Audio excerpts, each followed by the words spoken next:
As there's a drive in a deep left field by Castellanos, it will be. Oh man, it's 8 o'clock. And so that'll make it a.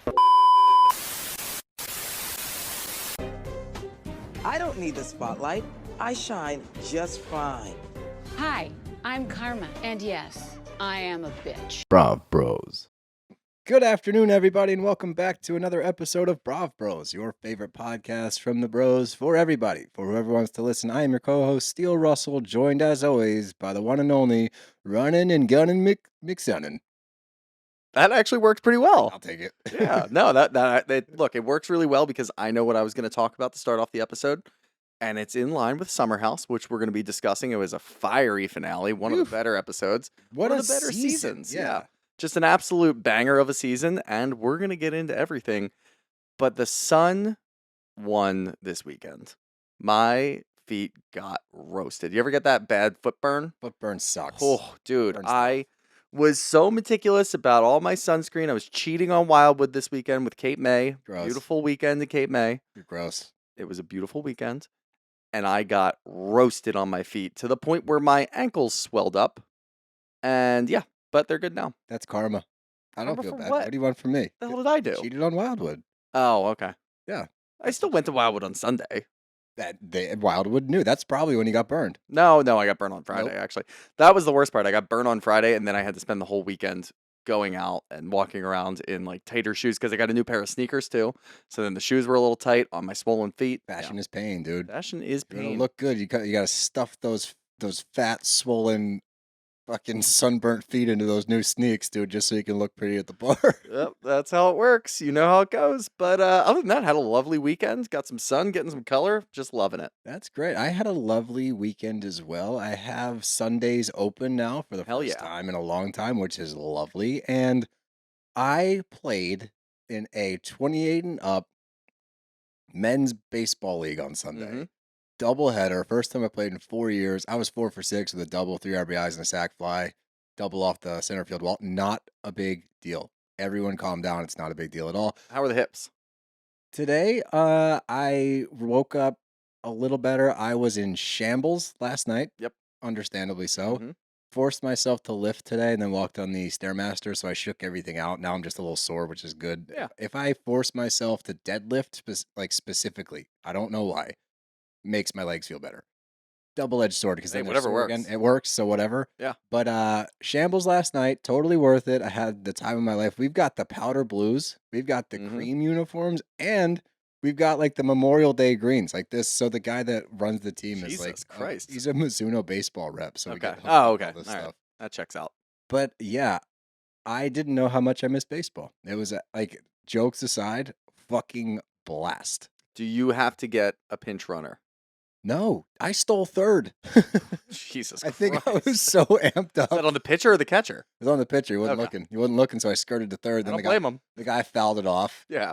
That's the nice thing because it's like mostly over 35-year-old men. Nobody's fast. Yeah. Everyone's got leg issues, right. so I don't look that out of place. Mhm. And I think it was probably adrenaline because I was so amped up, plus 4 Advil, that my legs felt great for the first game. Second game, they were good until like the 5th inning, but I was playing first. Call me Steely Harper. It was great. It was No one's going to call you that. I'm going to push it. No one's going to call you that. Castellanos. Sure. We'll go with that one. That works. bad. Yeah. That's not A little bad. bit better. Yeah. Not to mention I had 3 buttons undone. Yeah. You got to do that, though. You got to do that. You got to do that no matter what you're doing. You're playing baseball. You're out at the bars. You're just doing whatever. If you've got buttons to go down, those buttons got to go down. Well, this is a good PSA, especially we're leading into summer. Mm-hmm. Little fashion tip from the bros to the bros. When you're at the bar, I can no longer do this because I don't booze anymore. The looser you get, the more buttons have to come down. I enforce this with Shooter. He can tell you. When Oh, we're yeah. out in the summer, if he's got a button-down shirt, throughout the night, I will advise him to undo one more button until there's like 1 or 2 buttons left. Correct. It lets everyone around you know what kind of time you're having. I know that there's a negative connotation to boys being boys nowadays.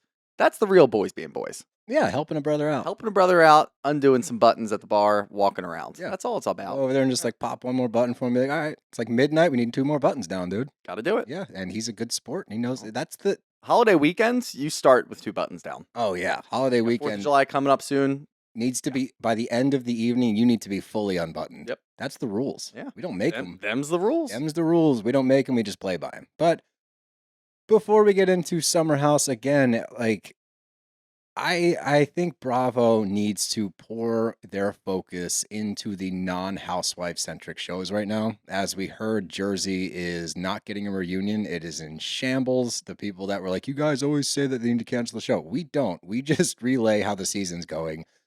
And it was then personified in them canceling the reunion. It's not going well. And I feel like a lot of housewife shows they don't seem to have a direction. That's Right. like the sum of it. But if you look on the other side of Bravo, Summer House, banger of a season. Southern Charm, banger. Southern Hospitality, great. There's so many shows that aren't housewife shows. They're doing very, very well. So I Mhm. wonder if they're going to shift their focus into like a different avenue. Are they going to start bringing different shows like that on?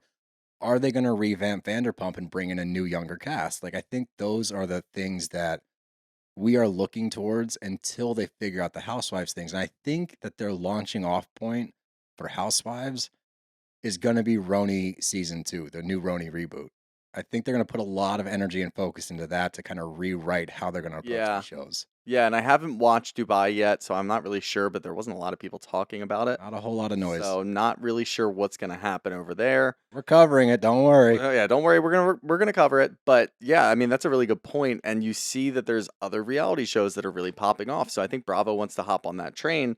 Obviously, their bread and butter forever has been Housewives. We don't want housewives to go away. We don't want Housewives to go away. And again, for the people who were saying you guys always want these shows canceled, we're usually right when this happens. We talk, and it wasn't just Housewives. We talked about VPR and how it was completely faltering halfway through the season, and they have to figure it out. A week later, they say that they paused it. Mhm. So we know what we're talking about. We do sit here and talk the entire time, and we do get a general vibe for what's going to happen. So it will be interesting to see how this works, especially when you have shows like Summer House. Now, look, obviously. This is one of those lightning in a bottle situations Sure. where two of the mainstays from the cast who have been on for years that we know so much about went through a breakup, went through a called off wedding. You can't have that every year. We know that's not going to happen, but everybody else stepped up. It wasn't just about Lindsay and Carl. There was so much else going on, and everything was hitting on all cylinders throughout the entire season. It just made for a banger of a season, following up to Southern Charm, which again, yes, you had a lot of things going on with Olivia, but the rest of the cast stepped up and there was a lot more going on. So these shows are hitting right now. And thank God for that, because otherwise we would be in shambles too. We would. And that's a really good point. Summer House was not Lindsay and Carl centric when it easily could have been. Yes, there were episodes Yep. that needed to be about them, but you got the newbies stepping up in West and Jesse. They had a fucking great intro to the Bravo world. You Mhm. had other drama throughout the house going on. You had reprieves with a lot of great parties. Doomsday was wow. When they got on the Mad Max thing at the end and there's Yeah. fire going out, I was like, this is fucking sick. Summer is back. They made summer fun again. Bravo, no pun intended, to the Summer House group. But yeah, it's going to be really interesting to watch as Bravo tries to navigate these waters. One, to capture, I think that's where it's tough with the housewife shows, is to capture a younger audience. Mhm. A lot of the Bravo mainstays that have watched this show for a while, or these shows for a while, are our age or older than us. Like, they're gonna have a tougher time capturing like the Gen Z audience, but they have a chance to do that with the non-housewife show. So maybe that's why. Like, I'm very curious as to what their route is going to be moving forward, and we will get to be a party to it because we get to sit and talk about it. So we're going to see what happens. But the last thing that we need to talk about before we jump into Summer House is we have started Brav Bros members, as you guys have heard, and we are 70 members away from our 250 goal to start our rom-com podcast, our bromance episodes, as we're going to call them. We're going to post this week our survey, or our poll, I guess, with vote. Yeah, it'll be more of a poll, and you get to just select any of the rom-coms that you want us to do. So you don't just have to go with one, because let's be honest, we put together a hell of a list. Oh, yeah. That list, not only is it in chronological order, starting back in the 80s, Mm-hmm. but there are, I think, 60 different movies that you can pick from, going all the way from the 80s up until 2024. So just select all that apply. You know how everybody loves to do that on tests? This is a good one to do it with. Select all the movies that you want us to do, and we will have a better idea of which direction we want to go in. And again, we're going to be doing a couple of them, so we'll select whatever ones get the most votes. Yeah. Yeah, we're super excited about that. We are announcing our monthly Zoom is going to be next Tuesday, Yep. June 11th at 9 p.m. Eastern Time, 6 p.m. West Coast Time, Pacific Standard. I'm going to make sure people know that I know it's Pacific Standard, not West Coast Time. But that way, everyone can get back from work, pour yourself a drink, whatever your, I don't know why that's important. Whatever you're feeling. Whatever you're feeling. And you will jump on a Zoom with us. You will get the link an hour before the Zoom starts. You can jump in. We can talk some shows. The way that we're going to structure it, we'll talk about some Bravo news that have been going on like over the past week. So we have some topics to discuss. It does not have to be about that. If you have something else you want to talk to us about, another topic you want to bring up, it can be anything. You have paid to be a Brav Bro member. We want to honor that by giving you some FaceTime. We want to hear what you guys have to say. This is honestly what we love the most about doing this. That's why we love live shows in general.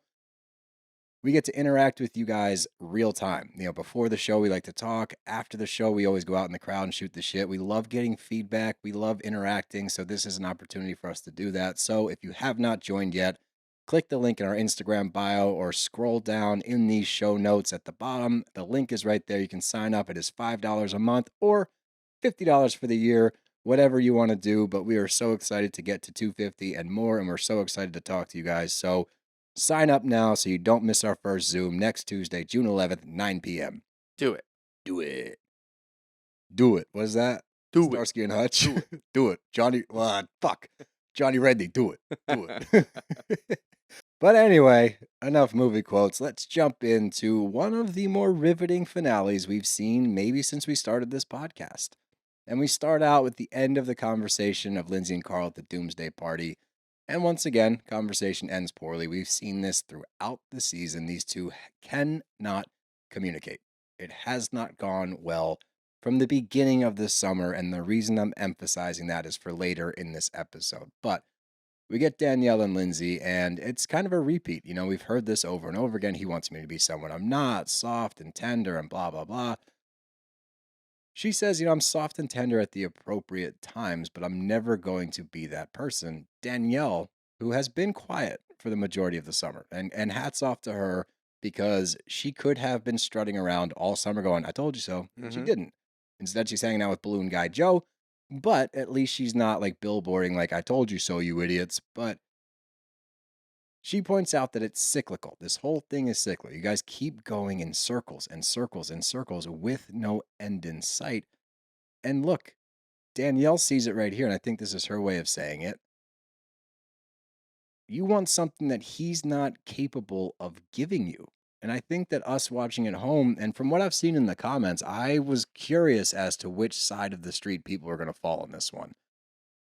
The general consensus is that it's like you guys both want something the other one cannot provide you. Yeah, and it just seems like that's how it's been this entire season, and even dating back to last year. The way that Carl talks to Lindsay and the way that Lindsay talks to Carl, not only are they on the wrong page, it's almost like they don't even know each other. Right. And it's so weird because they do know each other so well.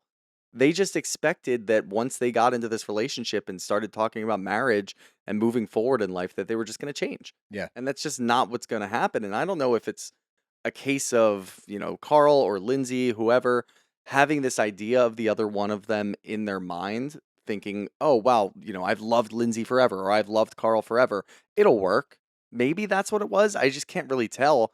And they're not on the same page right now. Lindsay is of the mind of, We'll figure it out. We'll fix it, which makes, again, no sense. You guys have been going to couples therapy since November. She said that as though it was a positive thing. I'm like, oh, God. Yeah, no, that's not good. You guys got engaged the end of August last year. Yeah. And you went right to couples therapy a month later, And- which, look, I'm not going to shade that because a lot of times you do need that to figure out how to communicate, Oh, yeah. and you figure it out and move forward, and then you have a good marriage. It's like they just didn't go, or they were going and they just weren't listening to the therapist, or not putting any of these plans into action. I don't know what the fuck they were doing, but it seems like they just never learned how to communicate, and they were okay with that. Now, I do think that Lindsay was okay with that. I think that Lindsay always was in the mindset of, and look, you can call her delusional if you want to, that this was going to change eventually. At some point, Carl's going to just catch on to who I am as a person, and we're just going to go. And that's who Lindsay is. That's how Carl should view Lindsay, because that's how she's always been. Carl, on the other hand, is just getting frustrated with the fact that Lindsay's not changing for him, and he's letting it out on her, and it's just so tough to watch. It is, and I think that again, as you said, of course, there's absolutely nothing wrong with going to couples therapy, even if it's a month into the like Yeah. whatever you need to do to try to make it work, fine. And I think that therapy is a great option for that. My issue is they have been going since November. It And we hasn't haven't been on seen and them, off. by the We way. have By the never, way, no, that means this isn't one of those Bravo therapists that I always go on and on about. no. This This is was a real therapist, probably. it's genuine, and I think you can tell that they have been going because the way they communicate, they like when they're actually talking Yeah. back and forth, they say therapy esque words. They're like, You want to I use the word, don't you? therapized. You've been therapized. They say words that are indicative of therapy. Like, Yeah. I hear you. They're and just I therapy valid-" trigger words, though. Exactly. But that's what then they say after they say that, they're like, I hear you and I accept your feelings.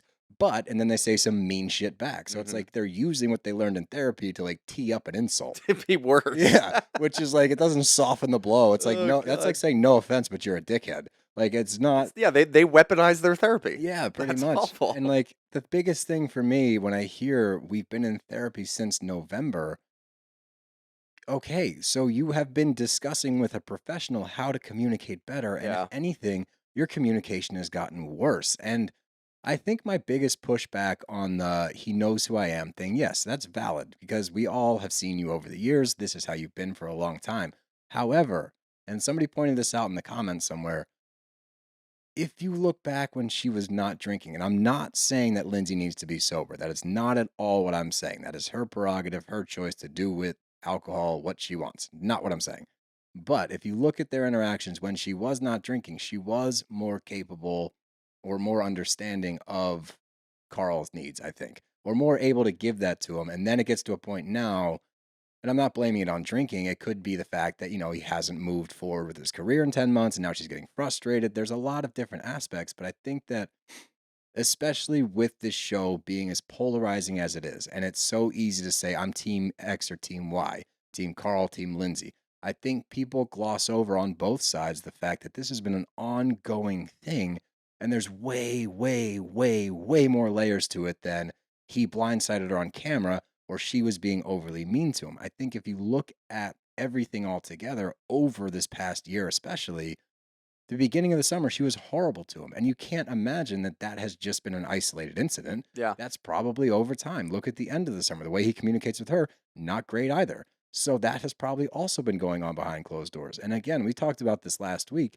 To try to sum up these two's relationship over 6, 7, 8 weekends that we've gotten to see them, it's impossible because there's so many more nuances and layers to it. And for people to so matter of factly say he's the problem or she's the problem, it to me that's short sighted. It's not able to take a step back and be like, all right, well, his sobriety is a major factor in all of this. Yes, he's been sober for a little over a year at this Mhm. point. In terms of sobriety, that's very, very new. So Yeah. to say like he's still trying to figure things out is fair. On the flip side, as a partner, are you getting frustrated because his career goals aren't aligning yet and you're sitting by watching him, say things like you're not supporting my cigar dreams or my acting dreams or my sober bar? That's got to be really frustrating. So again, what it comes down to, they are incapable of having these conversations because they don't see eye to eye on anything and Yeah. have no real ability to communicate that without triggering the other person. Yeah, and I think that for either side, Lindsay's willing to put in the quote unquote hard work because her idea of a relationship is hard work. Yes. Carl looks at it like this is supposed to be a fairy tale. Yeah. This is supposed to be you're the girl that I'm supposed to end up with, and we came back to each other. We found our way back to each other, and it's just supposed to work, and we're gonna make it work. But he's not putting any of the work in. Like he's not actually doing any of the stuff, and you can see that the entire summer. Like, yeah, of course he was being chastised in the beginning of the summer, but when Lindsay started to change, he was having outside factors where people were talking about the relationship, and he's in his own head thinking about the relationship, but he wasn't really doing anything to try to help the relationship. He was trying to help Carl. Okay. He was trying to get to a good space where he felt comfortable, not where Lindsay and him both felt comfortable. So it's just a really weird dynamic that, again, we can't emphasize this We enough. cannot emphasize this A much. We cannot emphasize this enough. These two are just not made for each other No. at all. Oil and water. I don't even think they should be friends, to be honest. Like, this is just brutal. It's tough to watch. It really is tough to watch, but it landed me right. Like this episode firmly cemented me in the middle of the road. Yeah. I am not team either.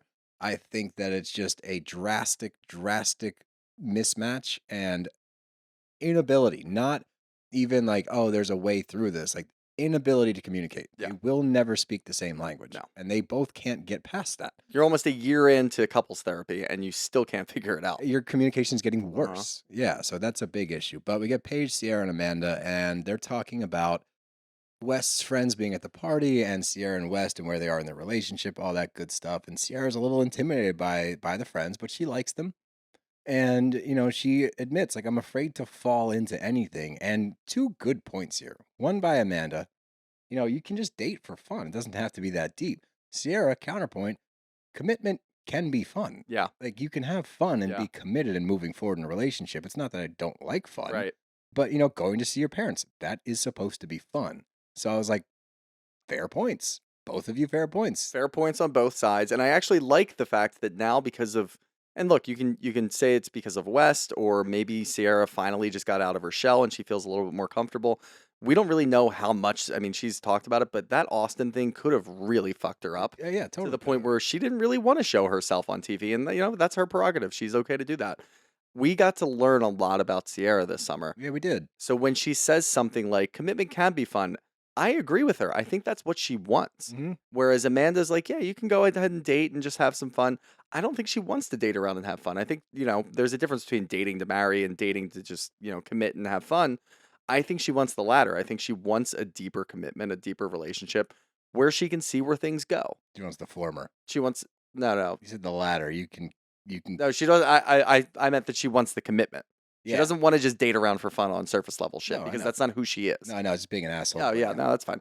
But no, I don't think that's who she is. And she's shown this summer that she wants something a little deeper. Yeah, she wants something real. Yeah, and tangible. West, look, if West isn't going to give her that and he's honest with himself and he's honest with Ciara, then that's okay too, because it was a very fun summer and we got a lot of good moments out of it.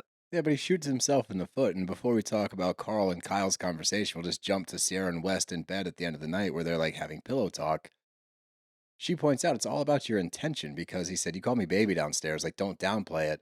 And she's like, oh, like, do you pet names? And he goes, yeah, I call it like baby. I like baby, but I call everybody baby. Like, it's not that big of a deal. Like, if I said downstairs, like, I love you, like, Yeah. I'd say that to Kyle. Like, he downplays everything. So now that's a better glimpse into why don't- she's a little on the fence, I think. I don't think he's afraid of commitment, though. I I think think he's I think he terrified. doesn't know what the fuck he wants to do. I think it's both. Yeah, it could be both, honestly. He just, everything he does, it's like he screams to us that he wants to be Ciara's boyfriend. He wants to date her seriously. And then he says a million different things that look completely different. Yeah. So I don't know what the fuck he wants. I don't think he knows what the hell he So wants. why should Ciara know what he wants? Exactly. So Ciara, yeah, you can't sit around and wait for West to figure out what the hell he wants, especially a week ago when they were doing the horseback riding. And he said, yeah, I just need to get some time to like get my shit together, but then doesn't elaborate on what that shit is. And let's go to my parents on a trip together. Yeah. But it's not a big deal. It's like, well, it kind of is. Yeah, he has no clue what he wants. And I think he wants to be with Ciara for now, but he's just enjoying his time, Perhaps. which is not what Ciara wants to He's do. the new kid on the block. Yeah. Everyone loves. He got a New York Times article about him. Oh, yeah. Saying, dude. Did you see the clip for the reunion next week? I did. Yeah. Where it's like, there's a lot of women in A lot of Bravo. women in I was like, Bravo. oh no. You fucking idiot. You dumbass. Don't The say hell? that. We love West here, but like, have a little tact, my guy. God Yeah. damn. But that brings us back to the Carl and Kyle conversation. And once again, a lot of reiterating the same things. I don't need the questioning. And I don't think this, I actually appreciated him saying, I don't think she's understanding the difficulty of sobriety. And I think that for me watching this, and I don't love to get on my sobriety soapbox, believe it or not, like it's not a fun thing to preach about, but I do think it has been belittled this season on how difficult it actually is, especially in your first year of sobriety, especially if you are going through it in your sobriety. So I think that that's a bigger factor than people give credit to. They almost like chalk it up as like, oh, he's like a cop out almost. And Yeah. it's not. And like, I do think that's a major factor, especially if shit's hitting the fan constantly. And for us in recovery, your go to is, oh, I'm going to do drugs or crawl into the bottle. When you don't have that crutch, you have to deal with your emotions differently. And they're much, much, much more real and much harder to process. Yeah. So I think that's a real thing. And I'm glad that he brought that up again. But I think that anybody who watched this show for the last 6, 7 years could tell you immediately, Lindsay is not the person that's going to help you with your feelings. No, but And that's I don't where care. We've brought seen her back- in so many relationships. She just doesn't do that, and she never has. So for Carl to expect her to ever do that is insane. Yeah, I mean, it's fair. And look, I do appreciate the fact that he did say that, and I do think that that is true. I just think that the ways that he's been operating the last couple of weeks watching all of this, it does tell me that he's just trying to find a way out. That's the problem, right? He's just trying to find a way out. And look, there's no easy way to go about that. But I can tell you right now, the ways that you've been doing it are definitely not the way to do it. That's where he falls short. Yeah. And that's where I think everybody can agree, especially for those of us riding the middle here, that's his fault, right? Mhm. That's his flaw. Where he fucked this summer up was how he handled things. Not the fact that he called it off, not the fact that he was having these feelings throughout the summer. It's the fact that you've been discussing this with other people Mm-hmm. for a while. And then you go and say things to her like, we'll figure it out. We're going to work through it. When your sentiment with the side convos is not that. It's more so pointing to this isn't looking great. That's where he fucked up. Yeah. Agreed. Now, on Lindsay's side of things, go back to the beginning of the summer, the things that she said. Like I said, there's no shot in hell that was an isolated incident. And I'll save the rest for later. I know we're jumping Yeah. ahead a little bit. Well, can I say something that's it's a little shitty, Ooh, but it's a little shady. You get and a it's little just like as you a get little viewer, shady. I'm getting a little shady. Shady shoots time. The idea of them going this whole and this season has been incredible. Mhm. And it's not incredible, and we talked about this before, it's not incredible because we knew that they broke up. No, and it's we were just everything waiting else. for it and waiting for it and waiting for it. There's so many other things. If they didn't break up Mhm. and they went through with the wedding, and then we got like a divorce next summer or the Bro, summer after, stop it. that would make for some insane TV. Bravo. Just Has warped our minds. it really has, but it would hit so hard. It would be insane Oh to watch. god, dude. I They don't robbed us of a great. I'm just kidding. I'm don't kidding. think- Well, we're gonna get to watch that between Jesse and Michelle on the Valley, so we'll see what that feels like to watch an active. Are we divorce. though? They didn't get a reunion, so who the fuck knows what's going on over there? So we got somebody reached out in the DMs and said that they didn't get a reunion, and it's somebody that's fairly credible too. They didn't get a reunion because there was a money issue where they could not decide on a full reunion in a studio or a Watch What Happens live reunion. And then money and monetary value got involved and they couldn't come to an agreement. And that's where it fell apart. Now, Who's the agreement between though? probably the cast and the production company and Bravo, I would imagine. Who's Oh. getting paid for what and how much would it cost? Look, don't shoot the messenger. That's No, what I was I mean told. it makes sense. I've never really thought about any financial concerns when it comes to reunions. I just assumed that's how it worked. I do Bravo too. just said, "Hey, reunion, we're good." Right. Well, Bravo pays these production companies because they're different production Yeah. companies for different shows, and they also have to pay the talent. Mm-hmm. So that's what I was told was where it fell apart. Okay. So I don't know, but a little Valley tidbit right whatever. there. Who knows? But anyway, we get to the next day, and Lindsay and Carl are talking, and she said, "Look, I don't think this is forever." And this is the second time that she's mentioned ebbs and flows. She keeps saying ebbs and Mhm. flows, and look, I think that a big flaw of hers is, like you said, the inability to potentially see that this may not work out. Yeah. Where she is dead set, we're gonna figure this out no matter what. That's what marriage is. You put it perfectly. Where her mindset of what a marriage or a relationship is supposed to be is a fucking grind. Yeah. You put your nose to the grindstone and you figure it out no matter how shitty it's getting. And on the flip side, you got Carl, who is being extremely sensitive and wants that reciprocated, who's like, no, it's not supposed to be a fucking Yeah. trudge. We're supposed to get along. He's on the fairy tale side of things. There's a middle ground there where it's like the majority of the time should be pretty great. Yep. There's going to be some difficult times. When people say marriage is work, it's not supposed to always be work. No, it's not supposed to always be work. And I think that he's of the mindset where he looks at it like all girlfriends, as soon as you get into a relationship, all girlfriends, regardless of who you are as a person, you're supposed to be there for me emotionally whenever I need you. Carl's Yeah. thinking that. And he expected to get into this relationship with Lindsay and then go down the road and get married together. And she was always going to be that because that's what a girlfriend does. But that's not what Lindsay does. And I think that's what he was It's expecting. also not what a real partner does. A real No. partner will question you at appropriate Yeah. times and say, hey, are you sure about this? Have Mhm. you thought about that? That's what a partnership and a marriage Yeah. is. Now, is there a middle ground where it's like, all right, every time we have this conversation, there's never any support? That's kind of fucking annoying. Sure. Did that happen? Potentially. Potentially. Like, I don't know. But And I think that's that's where you need to see more. It's and so again, hard to that's like say. that's Lindsay though. And we Right. could tell you that. That is her supporting you by knocking down those stupid fucking business ideas. Well, Her yeah, I mean, telling that's the you toughest part. fuck off, getting a cigar bar or getting a sober sports bar isn't going to bring in any money. It's stupid.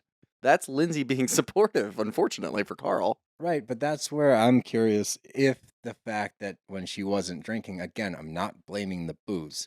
Let's make that very Yeah. clear.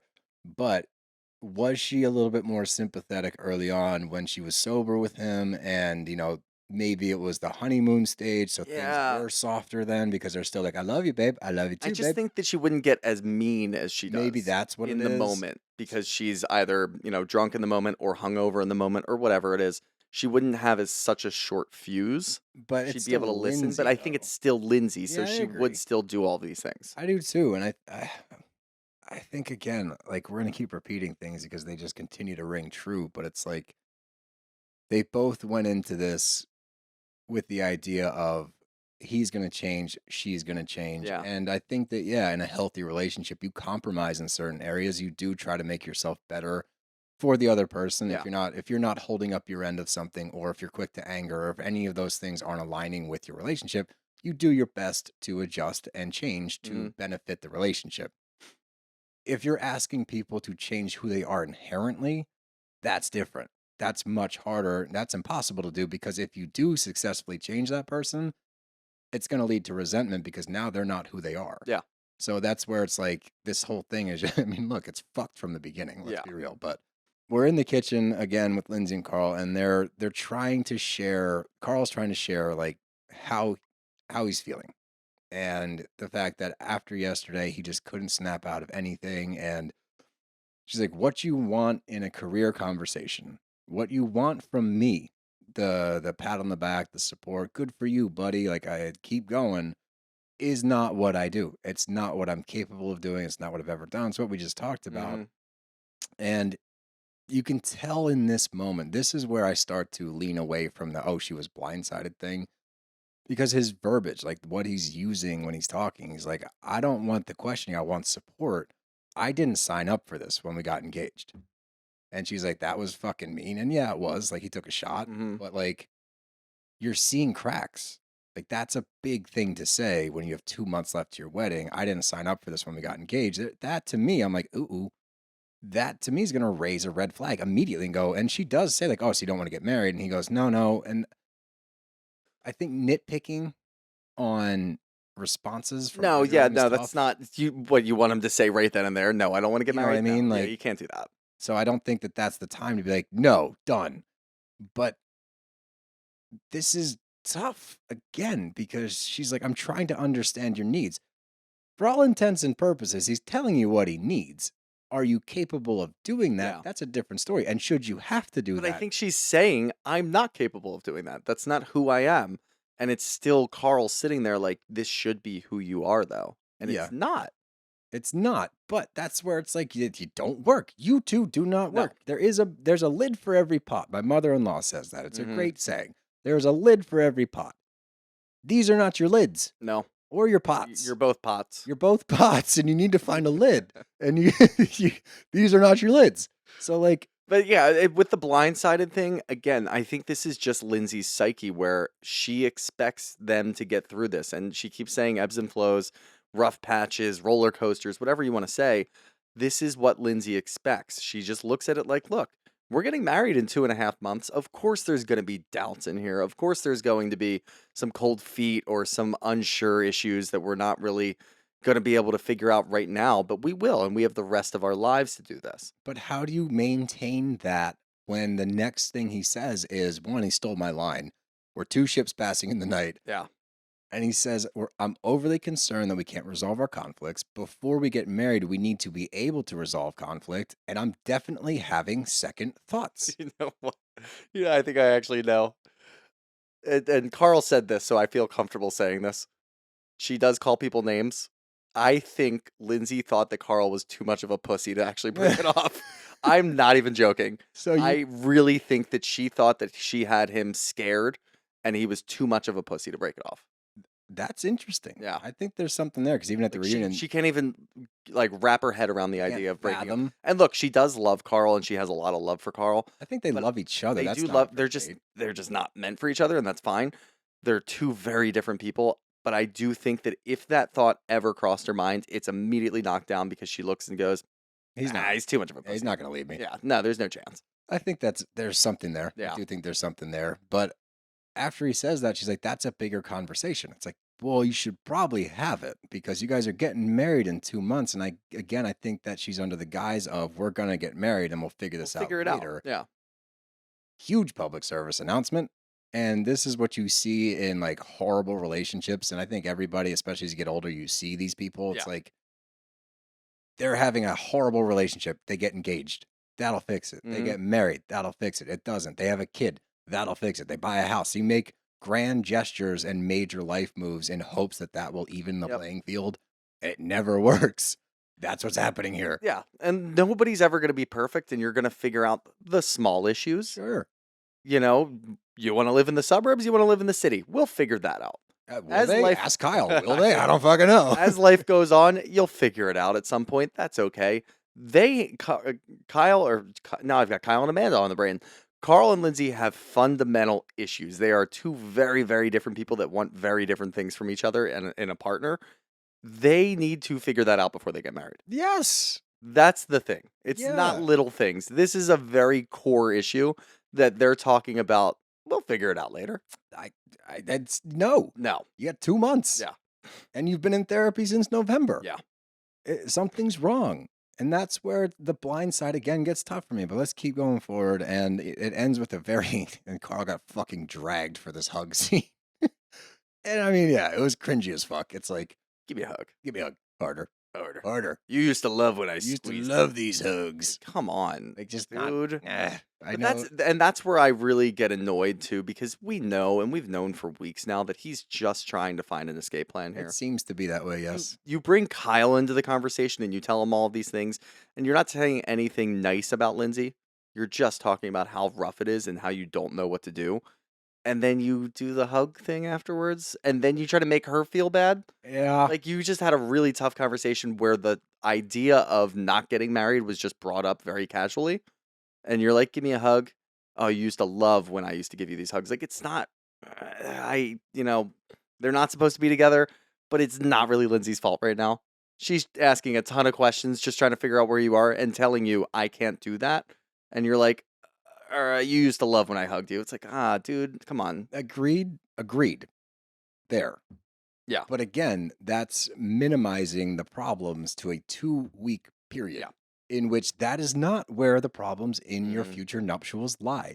They lie in the 10 months prior. They lie in you're a different person. Yeah, pretty much. But like, there's so much more time involved in this, and she keeps emphasizing 2 weeks, and she does it later as well. It's like, no, and not on your end, only on both ends. This is a collective problem over a long period of time, and everybody else not only notices that, but says that. Yeah. We'll get to that in a little bit, but we get a quick, I don't want to leave him out. We get a quick check-in with Jesse, and Paige is like, oh, how was your summer? How was your first experience? And he's like, top notch. And, after my cancer or my news of being cancer-free came through, I feel unstoppable. And I'm just stoked for that, dude. And especially because I think where West is going to run into some speed bumps, especially after the reunion, he'll be okay. He'll get through it. But I think he's in for a side of Bravo he hasn't really experienced yet.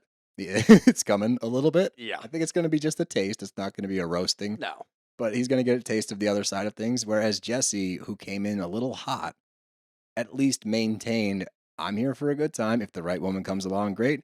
But I'm not even looking for a girlfriend. I'm doing my thing. At least he's up front. So he is, I didn't see it coming. I think he wins between the summer. Yeah, between the two newcomers, he absolutely wins. I do. I think so. But there's a whole discussion. They're all going to Montauk to see Arizona live, which sounds pretty fucking sick, honestly. Yeah, it sounds like a good time. Lindsay and Carl are unsure what they want to do, obviously, because of everything going on, and they end up agreeing to go. Before they go, Lindsay has a conversation with Danielle, and she's like, I just got my ass handed to me by Carl. Honest feedback here from you. Did she get her ass handed to her by Carl in that scene? No. That's what I mean. Yeah. So when she's relaying stories, and this goes into the after show, this is not just me saying this, and I think the after show, a lot of times when people bring up the after show, I'm like, yeah, it's just kind of opinions on it, but they don't always land as hard. This after show is important. Yep. Because of Paige and Ciara's stances on it, kind of shifting from what we saw during the season. They both have relayed experiences with Lindsay where they are present for what happens and then for the retelling of it. And the retelling of it is different than what actually happened. Well, this was a huge part for me because it came back to them not having sex thing. Yeah.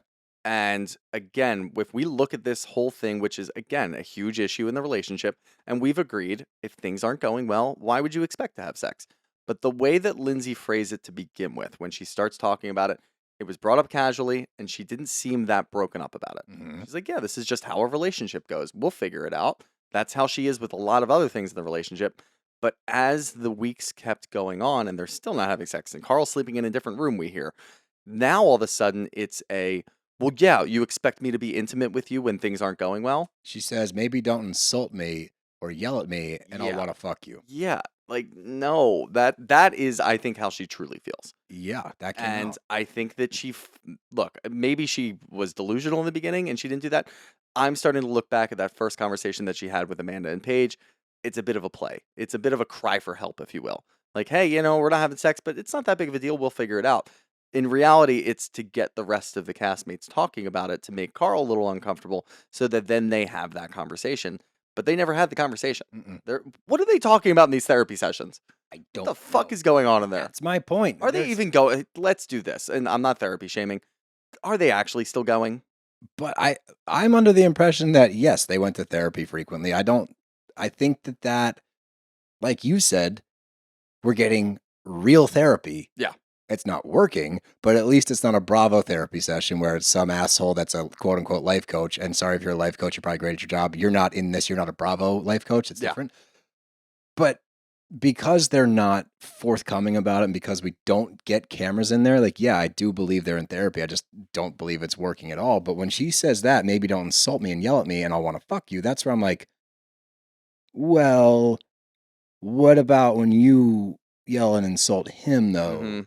Because you do that too. I'm not saying one's better than the other. I'm saying that this, again, the recency bias, because the last 4 to 6 weeks, Lindsay has, to her credit, like, maintained a calm, cool composure. She's been very pointed in conversations. We've been Team Lindsay as far as their communication has gone when she's questioning the careers, because she's just asking very valid questions. Yeah. That's something that she wants to know, especially given Carl's going back to Loverboy potentially.